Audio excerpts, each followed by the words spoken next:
हमारे इलाके में एक रिक्शे वाले थे, उन्होंने आकर के सवाल किया कि हज़रत हालात बड़े ख़राब हैं, क्या टोपी पहनना दाढ़ी रखना ज़रूरी है? मसलहतों के एतबार से हम भी कॉमन आदमी बन कर के रहे। मैं उन सेकुलर लोगों को कहता हूँ जो ज़्यादा सेकुलर बनने की कोशिश करते हैं, उनका हाल क्या होता है। मैंने उनसे कहा आप डर के मारे ये कह रहे हैं कि अगर मेरी टोपी होगी दाढ़ी होगी तो कहीं मॉब लिंचिंग ना हो जाए, मर ना जाऊँ। मैंने कहा आप ये लिख करके दे दें कि ये सब हटाने से दुनिया तुम्हें कभी नहीं छुएगी और इज़राइल अलैहिस्सलाम कभी तुम्हारे पास नहीं आएंगे, लिख के दे सकते हो? कहा नहीं, मौत तो आनी ही है, मौत तो कभी भी आएगी। मैंने कहा है नादान, जब पता है मौत तो आनी है तो इश्क़ मुस्तफ़ा और सुन्नत मुस्तफ़ा में आ जाए तो क्या बड़ी बात। आज से 2 साल पहले जुनूब हिंद से लॉकडाउन का ज़माना था, जब एक कुत्ता भौंक रहा था हुजूर की शान में, नबी पाक सल्लल्लाहु ताला अलैहि वसल्लम की तौहीन कर रहा था और उसकी तौहीन को कोई मुसलमान नहीं बर्दाश्त कर सकता, कोई नहीं बर्दाश्त कर सकता। जाहिर सी बात है मेरी खुद की रात की नींदें उड़ी हुई थी। चंद नौजवान रोते हुए आए थे, कहा कि ये सुन नहीं सकते हम। कहा मेरे भी सुनने के काबिल नहीं, इससे पहले कि हम मर जाते हुजूर के लिए ऐसे अल्फाज सुन रहे हैं। फिर जज्बात थे, हमने ललकार करके उससे कहा जितनी बातें कह रहे हो अगर ये हकीकत है तो हम डिबेट नहीं करेंगे, आओ मैदान में उतर करके देखते,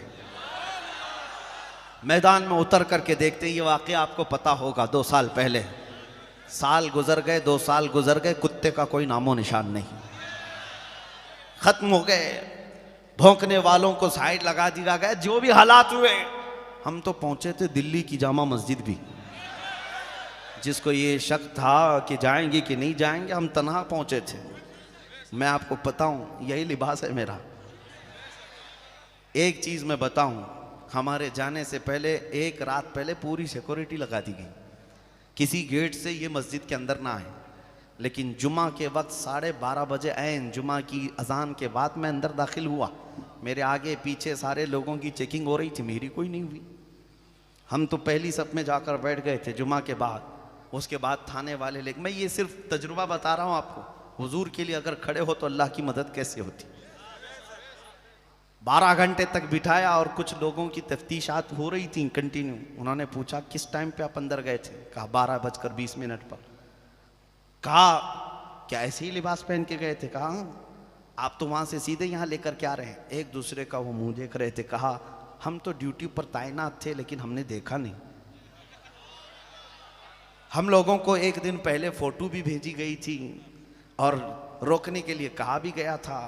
हमने कहा आपको फोटो भी भेज दी गई, रोकने के लिए कहा गया। मैं चोरी करने तो नहीं आया था, चोरी करने तो नहीं आया था, मैं मेरे मुस्तफ़ा की इज्जत के लिए आया था। सुनो, आज तुम्हारी नजरों में बच गए होंगे या तुम्हें नजर नहीं आए होंगे, हमारा तो अकीदा ये है कयामत का मैदान भी होगा, ढूंढा ही करें सदर कयामत के सिपाही, ढूंढा ही करें सदर कयामत के सिपाही, वो किसको मिले जो तेरे दामन में छुपा हो।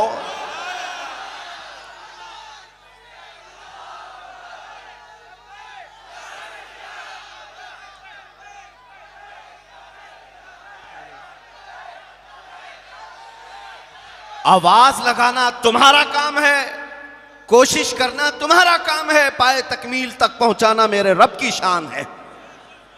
50 लोगों में पुकारी हुई वो हमारी आवाज थी जिसको दुनिया के चप्पे चप्पे तक मौला ने पहुंचाया।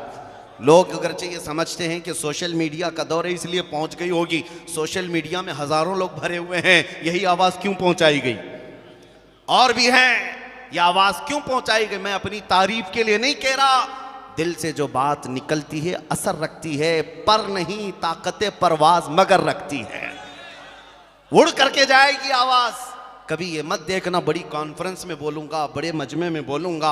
हम तो 50 लोगों के मजमे में उस कुत्ते को ललकारे थे और दूसरे दिन सीधे जाकर टैग हो गया और चुप भी गई बात।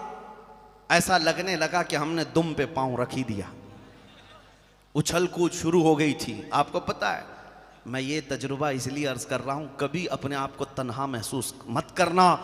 तुम जिस मैदान में भी हो अल्लाह के रसूल तुम्हारे साथ है, अल्लाह रब्बुल इज़्ज़त की शान है ये। बस फ़र्क सिर्फ इतना यह है कि सहम कर डर कर कभी भी। दूसरी बात ये भी, मेरे जज्बात में बोलने का ये मतलब नहीं कि जोधपुर वाले निकल पड़े और गोली बारूद बंदूक तलवार लेकर लड़ने के लिए जाए। मेरा ये मशवरा भी कभी नहीं होता। मियाँ तलवार बंदूक गोली तो बहुत दूर की बात है, मैं तो आपको ब्लेड लेने की भी बात नहीं कर रहा। रेजर और ब्लेड भी मत रखो, क्योंकि हमारे पास अगर प्लास्टिक की चाकू भी होगी तो आतंकवादी वैसे ही बना दिए जाएंगे। प्लास्टिक की भी होगी तो बन जाओगे। मैं उस चीज का मशवरा नहीं दे रहा हूं, मैं आपको मशवरा सिर्फ इतना दे रहा हूं, ये सारी ताकतें एक जगह पर। मैंने देखा है 4 साल पहले की बात, एक पैरों से माजूर खादिम हुसैन को व्हील चेयर पर लाकर बिठाया जाता। वो एक बार लब्बैक का नारा लगाता था तो यूरोप की धरती भी हिलती नजर आती थी। ना हाथ में कोई तलवार, ना कोई चाकू, ना कोई हथियार। क्यों? एक माजूर आलिम दीन की आवाज पूरी दुनिया में गूंजती है।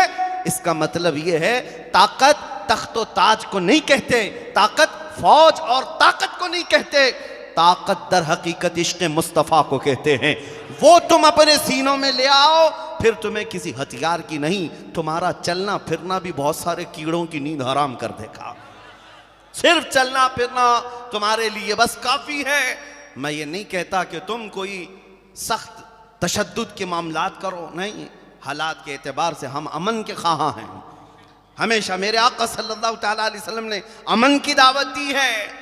ये बात भी फरमाया मेरे आका ने, ला ततमन्नौ लिक़ा अदुव्विकुम, कभी भी दुश्मन से जंग की तमन्ना मत रखना, लड़ने भिड़ने की तमन्ना मत रखना, कत्ल गारत की बातें मत करना।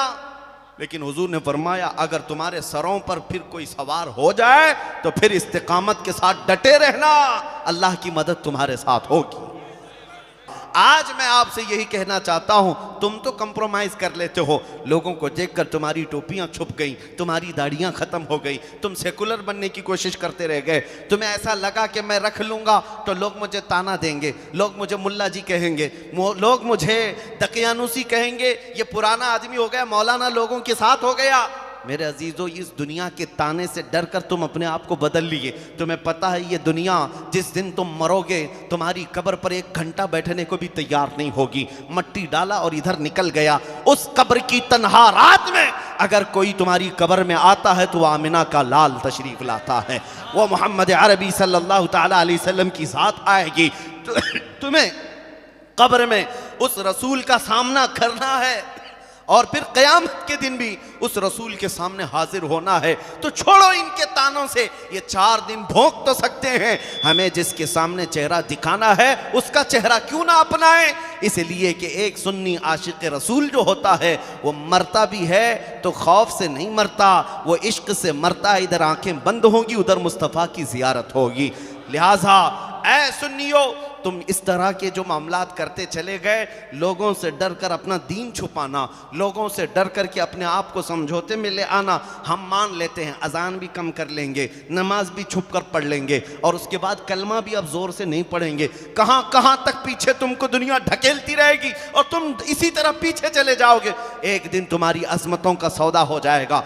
आज जो हालात पेश आए हैं हमारी माँ और बहनों के नाम पर, ये सुल्ली ऐप, ये तमाम जो ऐप बना करके औरतों के नाम पर जो इज्जतें नीलाम की जा रही हैं, किस वजह से है? इसलिए कि इमाम गजाली ने फरमाया था जो उम्मत अपने नबी पाक के खिलाफ गालियां सुनकर खामोश रहेगी, उस उम्मत पर ऐसा वक्त आएगा कि उनकी माँ और बहनों की इज्जतें बाजारों में नीलाम होंगी और उस वक्त ये कुछ न कर सकेंगे। हमारे इलाके में एक रिक्शे वाले थे, उन्होंने आकर के सवाल किया कि हज़रत हालात बड़े ख़राब हैं, क्या टोपी पहनना दाढ़ी रखना ज़रूरी है?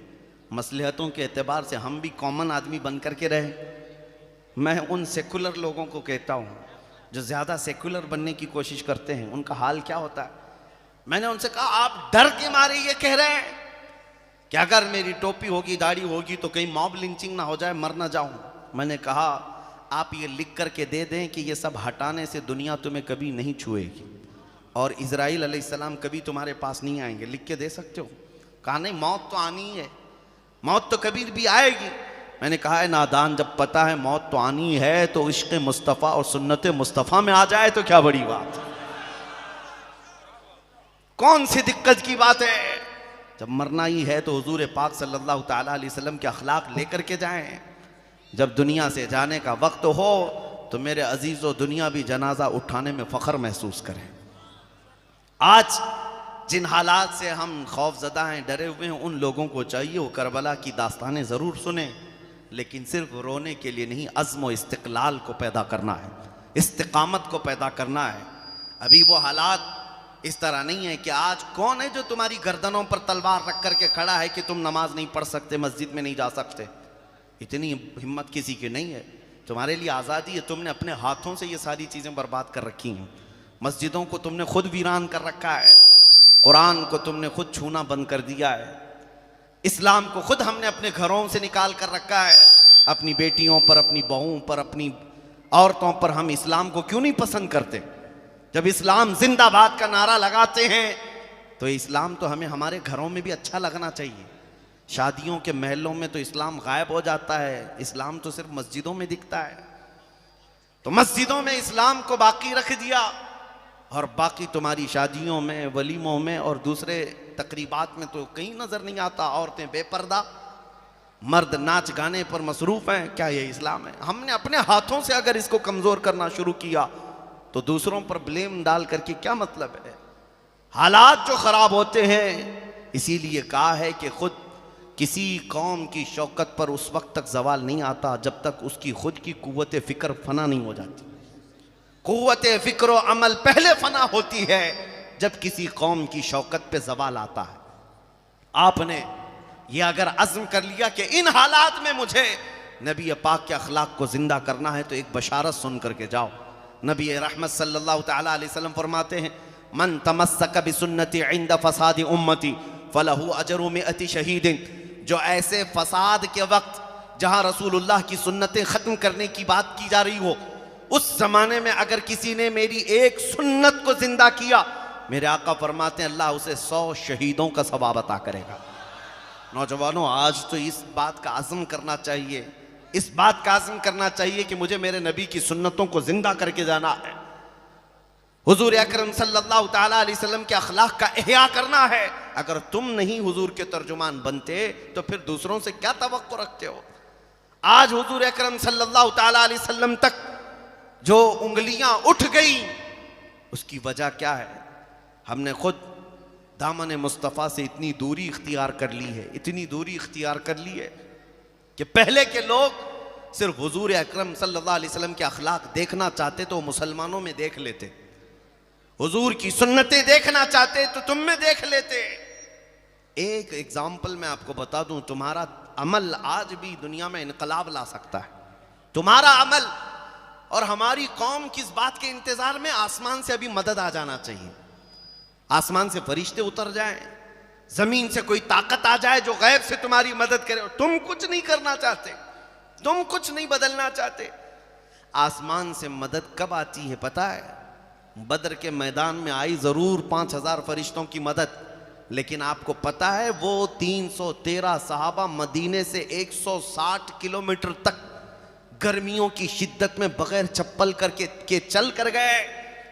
रेत की जमीन पर आज अगर आप 2 मिनट खड़े हो जाएं, पैरों में आबले पड़ जाएंगे, पैरों के अंदर तुम्हारे छाले पड़ जाएंगे। वो रसूल पाक के सहाबा थे, बगैर किसी छत के साए के 150 किलोमीटर तक चलते रहे। वो भी रमज़ान का महीना था, 17 रमज़ानुल मुबारक की तारीख है। उन्होंने तो जिगर निकाल कर रख दिया मेरे आका के कदमों में।